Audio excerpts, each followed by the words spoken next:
Okay.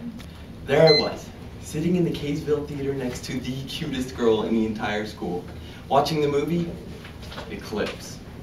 The third movie in the Twilight series, a movie I had sworn on my manhood never to see. I had sworn on my firstborn child I will never watch any of those movies, I will never read any of those books. But like I said, she was really cute, so there I was. And I kind of liked this girl, so about 20 minutes into the movie, I start looking over at her hand, and I'm like, should I hold it, should I not? And me and my good friend, my hands, start having this conversation. Like, should we do this? I mean, you want this, I want this, we can do this. So we get ready to go, and get my hand up there, we're cool, we can do this. And I start to reach over there, and they start killing each other in the movie. Can't do it then, it'll send the wrong message, she won't like me, it's just not a good idea.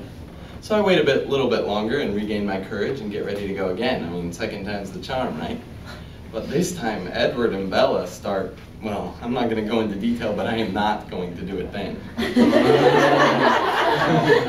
I've tried twice now and failed both times, and I know it's not cool for a teenage boy to admit this, but I'm getting pretty scared. And I'm not afraid of her hand itself or even holding it.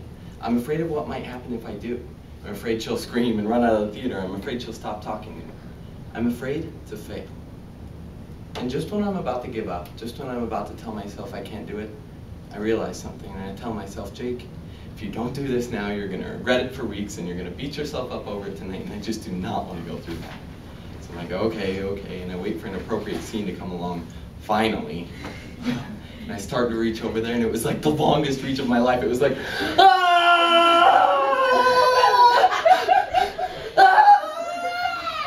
get over there and make contact, and I'm like, oh. And then look over at her. Oh, and if I thought I was afraid before, her head was turning towards me. It was like the moment of truth. Was she going to scream? Was she going to slap me? What was going to happen? It was like, here it comes. Oh, and it was the most comforting, beautiful, reassuring smile I've ever seen, and we held hands for the rest of the movie, and it was really cool. And I got home, and I was like, yes! I am a champion!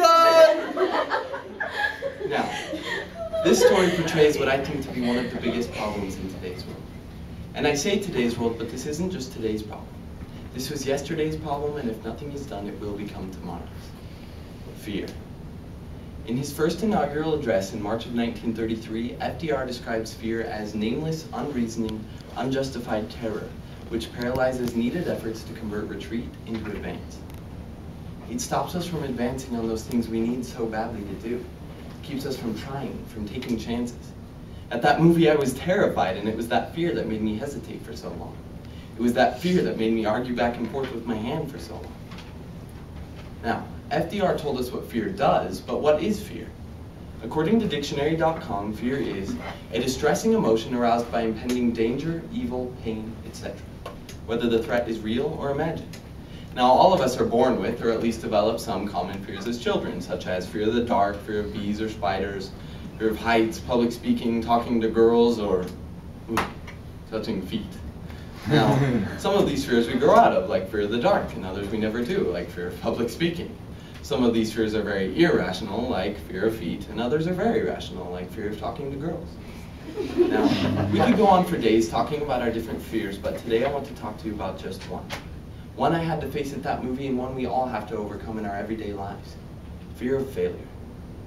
In order to help you better understand fear of failure and how to overcome it, you need to know first what fear of failure is, second, why we fear it, and third, why we have no reason to. So, what is fear of failure? It's when we're so afraid to fail, we stop ourselves from even trying. Our culture today is one of perfection. Only perfect success without error will suffice.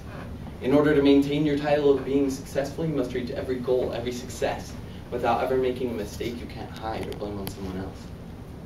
This culture creates feelings of anxiety before we take tests, compete in sports, perform in a recital, or get up and give our oratory. In order to avoid failure, we give less than our best efforts. We don't take risks. These actions, which are meant to move us further from failure, in actuality move us closer to it. In the words of the great master Oogway in the movie Kung Fu Panda, we often meet our destiny on the path we take to avoid it. Now, why do we fear failure? We sit back. We don't participate. Why? Because if we try, we might fail. All of us say things like, I'm not going to take that class because I might get a bad grade. I'm not going to talk to them because they might think I'm weird. Now, these things make sense. None of us want to fail or get bad grades or have our friends think us weird. So we avoid doing those things, right? Well, let me give you some similar situations we may not consider as often, but have the exact same reasoning behind them. I'm not going to get in that car because I might crash. I'm not going to go outside because I might get a sunburn. I'm not going to get in that pool because I might drown. Now, these things make sense. None of us want to crash or get a sunburn or drown, so we avoid doing those things, right? No. You still get in that car, and if you crash, does that stop you? No, you get back up and try again. You still go outside, and if you get a sunburn, do you stay inside for the rest of your life? I hope not. You still get in that pool, and if you drown, does that stop you? Well, maybe.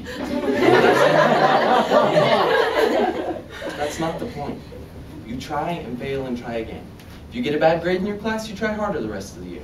If you get rejected while talking to girls, you go read the self-help book written by an 8-year-old Alec Grevin entitled How to Talk to Girls.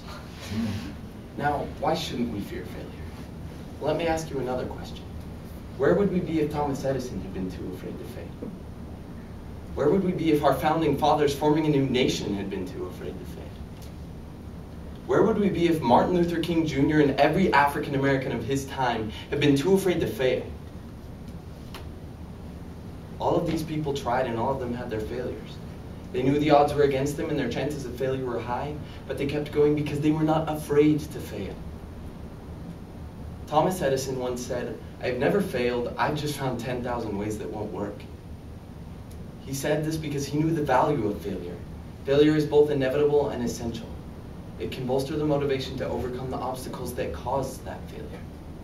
Failure provides the feedback that points the way to success. We make the mistake of believing that all failure is wrong and hurtful when most of it is both helpful and necessary. To meet with failure is not to fail, but to take one more step on the path to final success. Without failures, there can be no successes.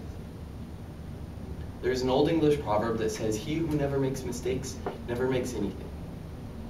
Now, facing our fear and accepting what failure really is isn't easy. Most worthwhile things aren't. It's scary to come to learn from our failures instead of avoiding them. It takes courage.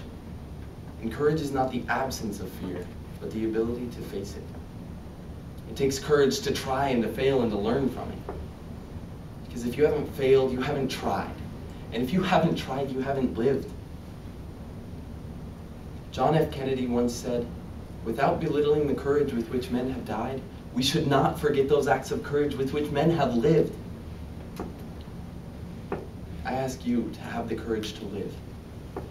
For it will take this courage to ensure that what was yesterday's and today's biggest problem does not become tomorrow's. Thank you.